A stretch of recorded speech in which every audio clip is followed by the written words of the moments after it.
আকাশবাণী আগরতলা। নমস্কার শ্রোতা বন্ধু, আপনাদের স্বাগত জানাচ্ছি আমাদের সংবাদ সেবা বিভাগের সাপ্তাহিক আজকের আলোচনায়। শ্রোতা বন্ধু, এখন চলছে কবিপক্ষ বা কবি মাস কিংবা বৈশাখ মাস। এই মাসটা আমরা প্রতিটা বাঙালির জন্য এক অন্য অনুভূতির, অন্য আবেগের মাস।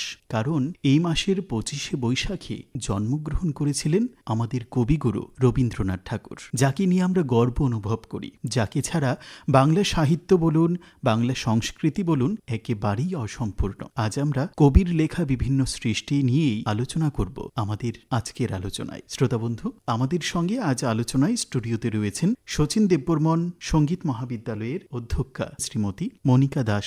ম্যাডাম, আপনাকে স্বাগত আমাদের আজকের আলোচনায়। ম্যাডাম, আমরা আজ কবিগুরুকে নিয়ে আলোচনা করব, তারই বিভিন্ন সৃষ্টি নিয়ে কথা বলবো, আপনার কাছ থেকে অজানা বিভিন্ন বিষয় জানবো। এক কথায় আমরা যদি বলতে পারি যে গঙ্গা জলে গঙ্গা পুজোর মতোই অবস্থা। তো কবি যা আমাদের দিয়ে গেছেন তা যদি আমরা সঠিকভাবে গ্রহণ করতে পারতাম, তাহলে হয়তো এই সমাজটাই অন্য রকম হতো। কি মনে করেন বিষয়টা? ঠিক বলেছেন রাহুল। আমাদের সামগ্রিক জীবনে কবিগুরু রবীন্দ্রনাথের ভূমিকা অনস্বীকার্য হলেও তাকে আমরা আজও হয়তো সঠিকভাবে গ্রহণ করতে পারিনি, একথা বলাই যায়। শান্তি, সাম্য ও মানবতার কবি রবীন্দ্রনাথের ছিল মানুষের প্রতি অগাধ শ্রদ্ধা ও বিশ্বাস। আমরা জানি, তিনি বারবার বলেওছেন, তার চিন্তা চেতনা ছিল শোষণমুক্ত, বৈষম্যহীন সমাজ, মুক্ত চিন্তা ও মানব মুক্তির আশ্বাস তিনি পেতে চাইতেন। যদিও তিনি তার সুবিশাল সাহিত্য ভাণ্ডারে আমাদের কি না দিয়ে গেছেন প্রকৃতি প্রেম, মানব প্রেম, স্বদেশ প্রেম, বিশ্বপ্রেম,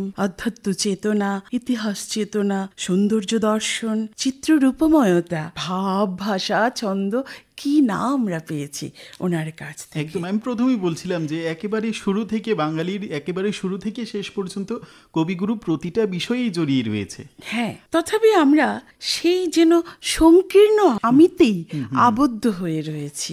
বৃহৎ আমিতে উত্তীর্ণ হব, সেই সাধনা আমরা করে উঠতে পারি। আমাদের আর্থ, সামাজিক, রাজনৈতিক এবং সাংস্কৃতিক জীবনে রবীন্দ্রনাথের গভীর চর্চা ও অনুশীলনের মাধ্যমে তাঁকে যদি আমাদের জীবনাচরণে গভীরভাবে সম্পৃক্ত করা সম্ভব হতো, অর্থাৎ তার দেখানো পথে যদি আমরা নিজেদের চালিত করতে পারতাম, তাহলে হয়তো জাতি হিসাবে আরো বেশি করে বিশ্ব দরবারে নিজেদেরকে একটি বিশেষ স্থান সুনিশ্চিত করার শক্তি খুঁজে পেতাম। রবীন্দ্রনাথকে আমাদের প্রতিদিনের কর্মে, অনুপ্রেরণায়, আদর্শে সঠিকভাবে গ্রহণ করতে পারলে আজ আমাদের সমাজটা অন্যরকম হতো। ঠিক তাই। রবির যে সৃষ্টি, সেই সৃষ্টিতে প্রেম বলুন, বিরহ বলুন, পূজা বলুন, সমস্ত কিছুই কিন্তু রয়েছে।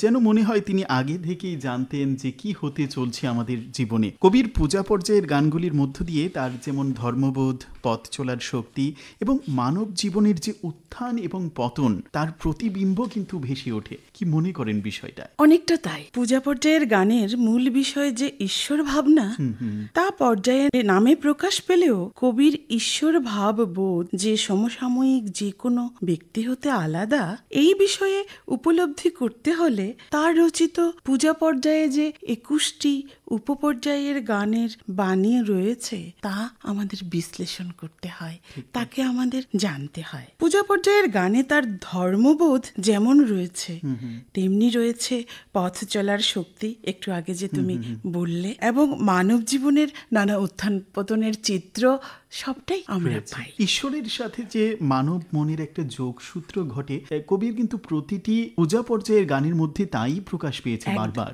একদম। আমরা জানি রবীন্দ্রনাথ উপনিষদকে পেয়েছেন এক প্রকার পারিবারিক ভাবেই। তার জীবনের প্রথম দিকে ব্রহ্ম ধর্ম গ্রহণ ও চর্চা একনিষ্ঠভাবে করলেও সময়ের সাথে সাথে তিনি তার নিজস্ব ঈশ্বর ভাবনার মধ্যে চলে আসেন। সেখানে আর তিনি থাকেননি।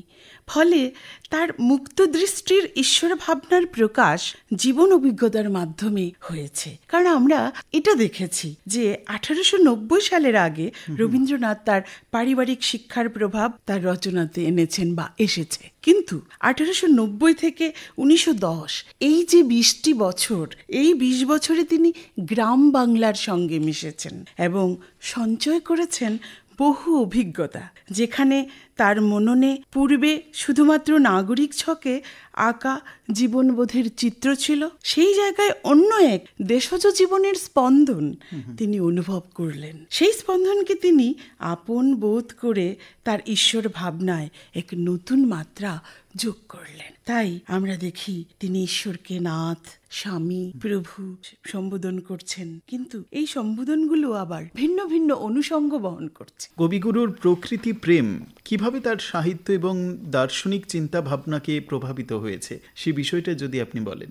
তিনি প্রকৃতি প্রেমী, শুধু যদি আমি রবীন্দ্রনাথকে বলি আমার মনে হয় একেবারেই কিছু বলা হলো না। তিনি প্রকৃতির সাধক, তিনি পূজারী, তিনি প্রকৃতিকে জীবনে বিরাট এক জায়গা দিয়েছেন। এবং আসলে তিনি দিয়েছেন কি, তিনি উপলব্ধি করতে পেরেছিলেন যে আমাদের জীবনে প্রকৃতি একটা বিরাট ভূমিকা, এবং তার কবিতা বলো, উপন্যাস বলো, ছোট গল্প বলো, সঙ্গীত বলো, সর্বক্ষেত্রে প্রকৃতি একটা বিরাট অংশ জুড়ে রয়েছে। প্রকৃতির সাথে এই যে বিশ্বকবির বোঝাপড়া, সেটা আজীবনের। তিনি এমন এক সময়ে প্রকৃতি ও পরিবেশের পক্ষে কথা বলতেন, সেটা কবে, শুরুতে, তখন সারা বিশ্বে প্রকৃতি নিয়ে কোনো আলোচনা ছিল না। তো কিন্তু তিনি বুঝতে পেরেছিলেন আসলে তিনি বরাবরই প্রগতি, তিনি আধুনিকতা সবসময় চাইতেন, আধুনিক জিনিস পছন্দ করতেন, প্রগতি পছন্দ করতেন, কিন্তু প্রগতি ও সংরক্ষণের মাঝে সম্মিলন অর্থাৎ ভারসাম্য রক্ষা করাটা তিনি এটাই চাইতেন, এটার পক্ষপাতী ছিলেন।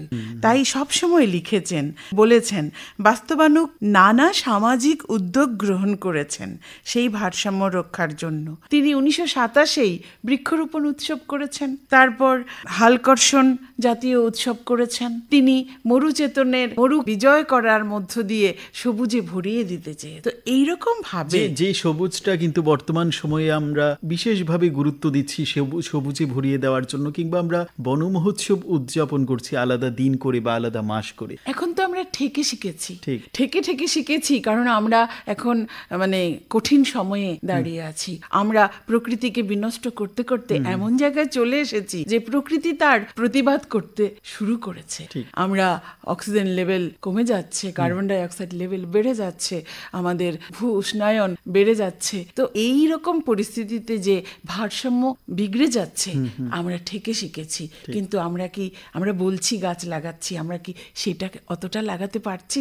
এটা একটা বড় হয়তো বা আনুষ্ঠানিকভাবে ঘটা করে আমরা বৃক্ষরোপণ করছি, তারপর যে বৃক্ষটাকে যত্ন করে বেড়ে তোলা, সেটা কিন্তু হয়তো বা আমরা করছি না। কিন্তু আমরা কলকারখানার কি বন্ধ করতে পারছি? খারাপ যে বিষময় ফলগুলো হয় যেগুলো থেকে, সেগুলোকে কি সেই রকম ভাবে আমরা কন্ট্রোল করতে পারছি? তো সেটা হয়তো পারছি না। তখন তো শ্যামলিময় ভরা ছিল পৃথিবী। সেই সময়ে রবীন্দ্রনাথ জানতেন অপচয় মানে সংরক্ষণ, অপচয় যাতে না হয়, সংরক্ষণ যাতে করা যায়, প্রকৃতিকে যাতে যত্ন করে, প্রকৃতি তো মানুষের আসল জিনিস, যার মধ্যে মানুষ বেড়ে উঠবে, ফুলবে, ফলবে, বিকাশ লাভ করবে। কিন্তু এটা উনি বুঝতে পেরেছিলেন। উনি তো আসলে দার্শনিক, তার অনুভবই আলাদা।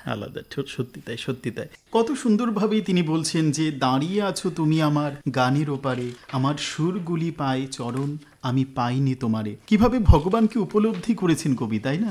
আবার কবি আবার বলছেন, আমার মাথা নত করে দাও হে তোমার চরণ ধুলার তলে, তোমার ইচ্ছাও পূর্ণ করো হে প্রভু আমার জীবন মাঝে। কবি ভগবানের ইচ্ছাগুলো তার মধ্য দিয়ে পূরণ করতে চেয়েছেন, তাই না? গান উপপর্যায়ে তিনি এই গানটি লিখেছিলেন, দাঁড়িয়ে আছো তুমি আমার গানের ওপারে, আমার সুরগুলি পায় চরণ, আমি পাইনি তোমারে। কত সুন্দর ব্যাখ্যা। একদম। এখানে ঈশ্বরের রূপকে মনের মানুষ খুঁজে পাওয়ার যে ব্যাকুলতা, সেটি প্রকাশ পেয়েছে। আমার মনে হয় কবির মনের মানুষে ঈশ্বরকেই বুঝিয়েছেন এই জায়গায়। একদম একদম। আমি আরো এই বিষয়ে দু একটা কথা বলতে চাইব, কারণ আমি দেখেছি ঈশ্বরের সৃষ্টির অপার জগতে যে আনন্দধারা চলে, সেই ভাবনা থেকে তিনি আরো অনেক পূজা পর্যায়ের গান রচনা করেছেন। যেমন রয়েছে বহে নিরন্তর অনন্ত আনন্দধারা। এই সকল গানেই আমরা অনেক সময় তার আধ্যাত্মিক বেকুলতার প্রকাশ দেখতে পাই। আবার তিনি নানা আঙ্গিকে ঈশ্বরকেই প্রকাশ করেছেন। তার জীবনে বহু আপন মানুষের যেমন আগমন ঘটেছে, আমরা জানি, আবার ছন্দপতনও ঘটেছে, সেটা তো আমরা জানি। এই সমস্ত বিরহে, কষ্টে তিনি আশ্রয় নিয়েছেন ঈশ্বরের। কখনো রাজা, কখনো বন্ধু বা সখা বলে সম্বোধন করেছেন। বিশেষত দেখা যায় পূজা পর্যায়ের গানের বাণীতে ঈশ্বরের সাথে তার নিরবচ্ছিন্ন সম্পর্কের প্রকাশ। গীতাঞ্জলি রচনার আগে পর্যন্ত আমরা দেখতাম রবীন্দ্রনাথ ব্রহ্মসঙ্গীত রচনা করছেন। রবীন্দ্রনাথের ব্রহ্মসঙ্গীত ছাড়া বাকি সঙ্গীতকে আধ্যাত্মিক সঙ্গীত হিসেবে আখ্যায়িত করা হয়েছে, কারণ সে সকল গানে ঈশ্বরের সাথে তার একান্ত বহুবিধ রূপের প্রকাশ ঘটেছে। রবীন্দ্রনাথের ধর্মানুভূতি অন্য সবার মতো নয়, সেটা ছিল নিবিড় অনুভূতির বা অনুভবের বিষয়, তত্ত্বের নয়। রবীন্দ্রনাথজি শুধু কবিতা, গান, প্রবন্ধ লিখে বা বক্তৃতা করে আমাদের পথ দেখিয়েছেন তাও কিন্তু নয়। তিনি শিক্ষা বলুন, সংস্কৃতি বলুন, গ্রামীণ অর্থনীতির প্রজেক্ট নির্মাণ করে যেন আমাদের এই দেশকে একটা নতুন পথ দেখিয়েছেন। যেমন শান্তিনিকেতন বলুন, শ্রীনিকেতন বলুন, তারই মনে হয় একটা প্রমাণ। একদম ম্যাডাম, বর্তমান সমাজের তরুণ তরুণী যারা রয়েছেন তাদের জন্য কবিগুরু কি চাইতেন, কি চেয়েছেন, কি করেছেন, সেই বিষয়গুলো আমরা যেন তাদের বোঝাতে পারি, সেই জন্য আমাদের কি করণীয়? চেষ্টা যে চলছে না তা তো নয়, নানাভাবে চেষ্টা চলছে। অনেক তরুণ, আমি তো বলবো কি, আমার ছেলেবেলাতে যত মানুষ রবীন্দ্র চর্চা করত, এখন অনেক বেশি মানুষ রবীন্দ্র চর্চা করে, তাই না? এখন অনেক বাচ্চারা রবীন্দ্র নৃত্য করে, রবীন্দ্র সঙ্গীত করে, আবৃত্তি করে। তো এর মধ্য দিয়ে তারা রবীন্দ্র ভাবনা অনুসারী হচ্ছে। কিন্তু যুগটা তো একটা সংকটের, একটা অস্থিরতার। এটা যুগেরই ধর্ম। যুগ তো আর একরকম থাকে না। আমার ঠাকুরদার সময় তো আর আমি এখন পাবো না, রবীন্দ্রনাথের সময়টাও আমরা এখন পাবো না।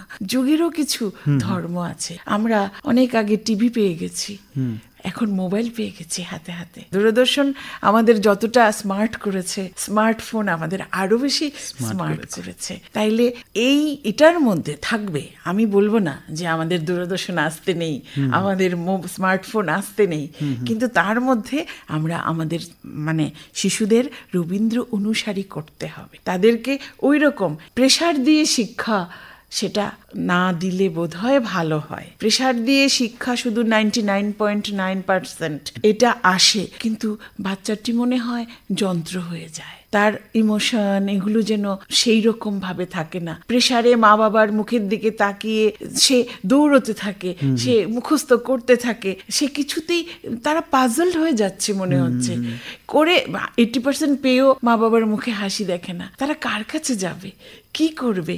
এই জায়গাটাকে আমরাই তৈরি করেছি। কম্পিটিশন, আরো অ্যাডভান্স। এতে করে আমরা বিষিয়ে তুলেছি, কিন্তু আমাদের গার্জিয়ানদের সতর্ক হতে হবে। আমাদের আলোচনা একেবারেই শেষ মুহূর্তে। ম্যাডাম, সব শেষে কবির স্মৃতিচারণা করে কি বলবেন আপনি, বা কবিকে শ্রদ্ধা জানিয়ে কি বলবেন আপনি?